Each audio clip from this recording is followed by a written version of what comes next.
अस्सलाम वालेकुम फ्रेंड्स। आज का जो स्टॉक हम डिस्कस करेंगे वो है लकी सीमेंट लिमिटेड। एक बहुत बड़ा स्टॉक है पाकिस्तान स्टॉक एक्सचेंज का। और आज हम इसका फंडामेंटली देखेंगे और इसके जो है टेक्निकल्स को चेक करेंगे और ये देखेंगे कि इसको हमें अभी परचेज करना है कि नहीं और क्या इसकी सूरत हाल चल रही है। तो चलिए शुरू करते हैं। लकी सीमेंट लिमिटेड एक पाकिस्तान का बहुत बड़ा स्टॉक है, तकरीबन तमाम इंडेक्स के अंदर जो है वो रजिस्टर्ड है। और इसका मार्केट कैपिटल आप देखें 298 बिलियन रुपीज़ है, मतलब 298 अरब, जो कि एक बहुत बड़ी अमाउंट है और बहुत बड़ा कैपिटल है। इसमें वॉल्यूम भी अच्छा आता है। पीई रेशो जो है हम देख लेते हैं 10.81 है, जो कि सेक्टर से कम है।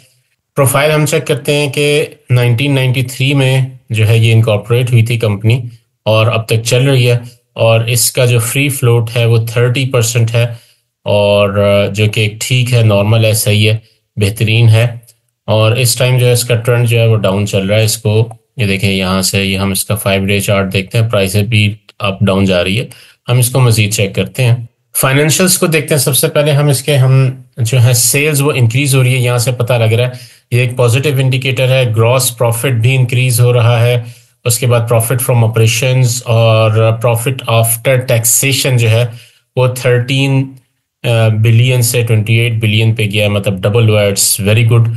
और 43 से ईपीएस 94 गई है। तो हमने सबसे पहली चीज़ देखी, ईपीएस जो है बहुत अच्छी गई है इसकी, तो ये एक बहुत अच्छी चीज़ है। ये एनुअल हमने देखा था। अब हम जाते हैं क्वार्टर्स के ऊपर। क्वार्टरली भी ये 16 से 32 के ऊपर गई है और पीछे से 22 से कम हुई थी, 16 फिर 32 बढ़ती जा रही है।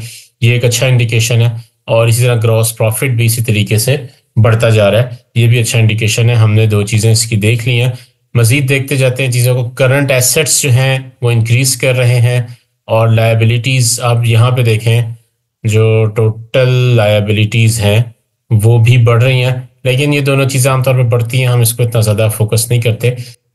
इनसाइडर ट्रांजैक्शन देखते हैं। फरवरी 2024 में बाय किया था और उसके बाद इसको होल्ड किया हुआ है, मतलब किसी ने सेल नहीं किया अंदर से, कोई ऐसी इसके अंदर खबर एज सच नहीं है। और कैश पे आउट्स देखे जाए तो डिविडेंड यील्ड 1.7 है, जो कि कम है, लेकिन बहरहाल डिविडेंड देता है। ये एक अच्छा स्टॉक जो है ये है। अब हम चलते हैं इसके चार्ट की तरफ। ये चार्ट ओपन है इसका, तो ये देखें इसकी आरएसआई जो है रिलेटिव स्ट्रेंथ इंडेक्स, ये कम होके ज़्यादा हो रही है 56। मतलब ये अपना नीचे का टच करके इस टाइम अपर ट्रेंड में जाना शुरू हुआ है। तो 924 से ये 1029 पे ऊपर इसने क्लोजिंग दी है, अपने मिड से ऊपर क्लोजिंग दी है। जो एमएससीडीज की ये लाइन चल रही है, एवरेज से ऊपर क्लोजिंग दी है। तो मजीद इसने 165 तक जाने का चांस है। तो आप इसके अंदर इस टाइम परचेजिंग कर सकते हैं। टेक्निकल्स बेसिक एनालिसिस जो है वो ये चीज़ बताता है कि आप इस टाइम इसके अंदर एंट्री ले सकते हैं। लेकिन थोड़ा सा लेट हो चुका है। एंट्री लेने का टाइम जो था जब ये 941 पे था, आज से एक हफ्ता पहले, 3 दिन पहले, तब इसके अंदर एंट्री लेने का टाइम था, जब ये आपका 950 के ऊपर क्लोज हुआ था उस दिन। उसके बाद से जिसने एंट्री लिया 950 के ऊपर, आज जो है इसकी प्राइस ये 1019 के ऊपर है, मतलब 70 रुपए जो है बढ़ चुकी है। इसका मजीद आरओआई चेक करते हैं। अगर हमने 2005 में, आज से 20 साल पहले, या 2004 में हम यहाँ से करते हैं, 2004 और 20 साल पहले 25,000 रुपए के या 2.5 लाख रुपए के शेयर्स लिए होते, और इसको हम चेक करते हैं यहाँ पे, तो ये देखें इसने जो है आपको बोनस भी दिया, डिविडेंड भी दिया, और एंड पे समरी आ रही है कि आपकी इनिशियल इन्वेस्टमेंट जो थी वो 2.5 लाख थी, आपने एक ही दफ़ा कर दी। डिविडेंड की मद में आपको 12 लाख रुपया मिला। देख लें, आपको 6 टाइम तो डिविडेंड मिल चुका है ऑलरेडी। और 750 शेयर्स आपको अलहदा से इशू हुए हैं। इस टाइम 1019 की प्राइस है। 10,750 शेयर्स आपके पास होने थे इस टाइम।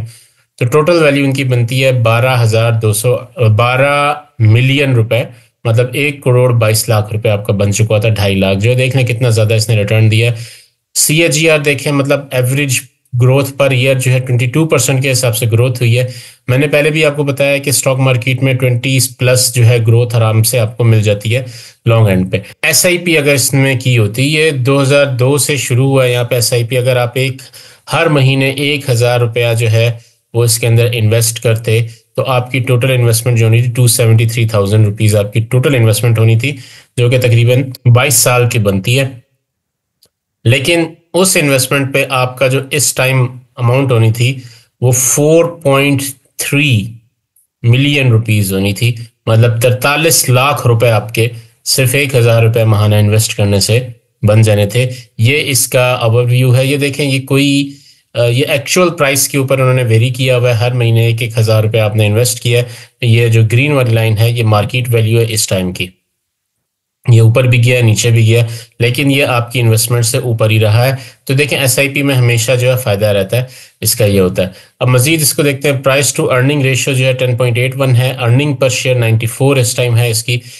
बुक वैल्यू 509 है। बुक वैल्यू क्या होती है? बुक वैल्यू का मतलब होता है कि अगर आज कंपनी को सेल कर दिया जाए तो ये कितने रुपए में बिकेगी। तो ये अपनी बुक वैल्यू से बहुत हाई पे सेल हो रही है। प्राइस टू बुक रेशियो जो है, पीबी वैल्यू जो है वो 1.73 है, मतलब स्टॉक ओवर वैल्यूड है इस टाइम। लेकिन ये बहुत बड़ा स्टॉक है, इसकी बुक वैल्यू इतनी ज़्यादा मैटर नहीं करती। डिविडेंड डेब्ट टू इक्विटी रेशियो 8.33 है, जो कि ज़्यादा है, इसको ज़्यादा नहीं होना चाहिए था। और हम यहाँ से अपनी शीट के ऊपर जाके देखते हैं हमारी शीट इस बारे में क्या कहती है। करंट वॉल्यूम 63,000 है, एवरेज वॉल्यूम 246,000 है, मतलब करंट वॉल्यूम इस टाइम कम चल रहा है किसी वजह से। और फ्री फ्लोट जो 87,000 है। प्राइस टू हाई अपने मैक्सिमम हाई की तरफ है। आरएसआई नॉर्मल वैल्यू के ऊपर है, जो कि दरमियान से मैंने आपको बताया था। हाई डेट रेशो है, जिसकी वजह से ये एक ख़तरनाक बात हो सकती है कि इस टाइम अगर डेट पूरे ना कर सका तो प्रॉब्लमेटिक हो सकता है। अब उसके अलावा करंट वॉल्यूम पर फ्री फ्लोट परसेंटेज 0.07 है, और एवरेज वॉल्यूम जो है 0.28। ये कम वैल्यूज़ आ रही हैं काफ़ी, इनको इतना कम नहीं होना चाहिए। और डेट टू इक्विटी रेशो हमने देखा 66% है, जो कि काफ़ी ज़्यादा है, इसको ज़्यादा नहीं होना चाहिए। ये कम होने चाहिए, 30% से कम होना चाहिए डेट जो है। ये इसका एक नेगेटिव पॉइंट है लक का, कि लॉन्ग टर्म के अंदर ये आपको थोड़ा सा प्रॉब्लमेटिक हो सकता है। लेकिन इसकी काफ़ी सारी चीज़ें जो हैं वो पॉजिटिव जा रही हैं, तो इसको जो है आप इग्नोर कर सकते हैं। लेकिन एक चीज़ ध्यान में रखिएगा कि इसके ऊपर नज़र रखनी आपको पड़ेगी। इसकी इंस्टीट्यूशनल सपोर्ट हम देखते हैं कि ये इंस्टीट्यूशनल सपोर्ट इसको क्या मिली हुई है। इसके अंदर ABL इस्लामिक पेंशन फंड ने अभी खाली इन्वेस्टमेंट की हुई है, और ये जो है बिल्कुल मतलब एक ने इन्वेस्टमेंट की हुई है, जो कि कम है, ज़्यादा होने चाहिए थे। तो दोस्तों, इसके अंदर कोई ख़ास न्यूज़ नहीं है। फाइनेंशियल्स जो फंडामेंटल्स हैं वो उसके स्ट्रॉन्ग है।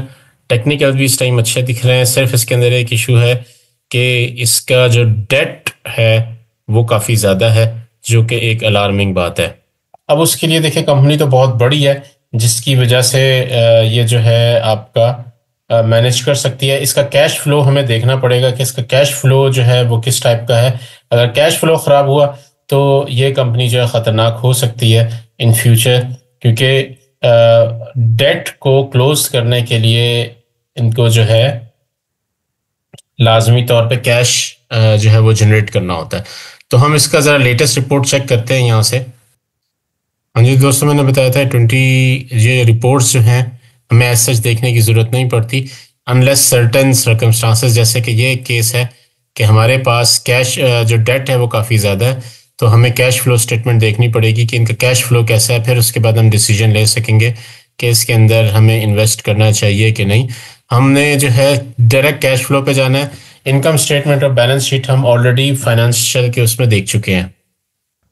अच्छा, तो इसमें हमें नज़र आ रहा है कि इन्होंने प्रॉपर्टी परचेज़ की थी पहले ज़्यादा और नेक्स्ट है कम की है। तो ये प्रॉपर्टी परचेजिंग की वजह से इनका जो डेट बढ़ा था। और उसके अलावा यहाँ पे देखिए, इन्होंने लॉन्ग टर्म लोन्स भी रीपेड कर रहे हैं, जिसकी वजह से जो कैश फ्लो है वो बैलेंस हो रहा है। और आप यहाँ पे देखें, ओवरऑल जो है कैश फ्लो जो है वो बड़ा है। इसका मतलब है कि ये कंपनी जो है अपने डेट को रिपेड करने की सलाहियत रखती है और इसने फिर ऊपर जाना है। तो लॉन्ग टर्म के लिए बहुत अच्छा स्टॉक है। इस टाइम थोड़ा सा ओवर प्राइस हुआ हुआ है, लेकिन जिन्होंने लॉन्ग टर्म के ऊपर जाना है उनको इसके अंदर प्रॉफिट ही होगा। अभी परचेज करते जाएं, ये SIP करने ज़्यादा बेहतर है। और इसके अलावा अभी हम इसका फाइनल देखते हैं। मैंने फंडामेंटल्स बता दिए, फंडामेंटल्स इसके बहुत अच्छे हैं और टेक्निकल्स भी इस टाइम अच्छे शो हो रहे हैं। लेकिन परचेजिंग का ये आइडियल टाइम नहीं है। परचेजिंग का जो आइडियल टाइम है, मैं आपको यहाँ पे देखता हूँ, जैसे ये फरवरी में था 7/18। उसके अलावा RSI जो नीचे की 2 सितंबर को गई है यहाँ पे 819, मतलब 7 to 800 जो है इसकी परचेजिंग लिमिट है। ये देखें, ये बड़ा अच्छा टाइम था पिछले साल सितंबर 2023 में। उस वक्त इसकी प्राइस 532 थी, जो कि एक बहुत बेहतरीन प्राइस थी। तो अभी ये 1019 पे चल रहा है, इसने ऊपर जाना है, मजीद ऊपर जाना है। और आप इसके एक्सपेक्ट कर सकते हैं, इस टाइम ये अपने टोटल हाई के ऊपर चल रही है। मेरा नहीं ख्याल कि इससे ज़्यादा हाई कभी ये गई होगी। तो at the end, investment, short term investment के लिए आप अभी इसे ले सकते हैं, जो कि ये परचेजिंग जो है इसके लेवल के ऊपर है 15-20 दिन के लिए। लेकिन लॉन्ग टर्म के लिए अभी परचेज करना मुनासिब नहीं है। जब ये 700-800 पे आएगा फिर आप इसको परचेज करें। और ओवरऑल ये बहुत अच्छा स्टॉक है, इसने बहुत प्रॉफिट भी दिया है। 20 साल का मैंने आपको इसका एनालिसिस दिखाया। तो ये था आज का स्टॉक। उम्मीद है ये वीडियो आपको पसंद आई होगी। अगर आपके क्वेश्चंस हैं तो कमेंट्स में लाजमी पूछें। मेरे साथ बंदे रहने का शुक्रिया। अल्लाह हाफिज़।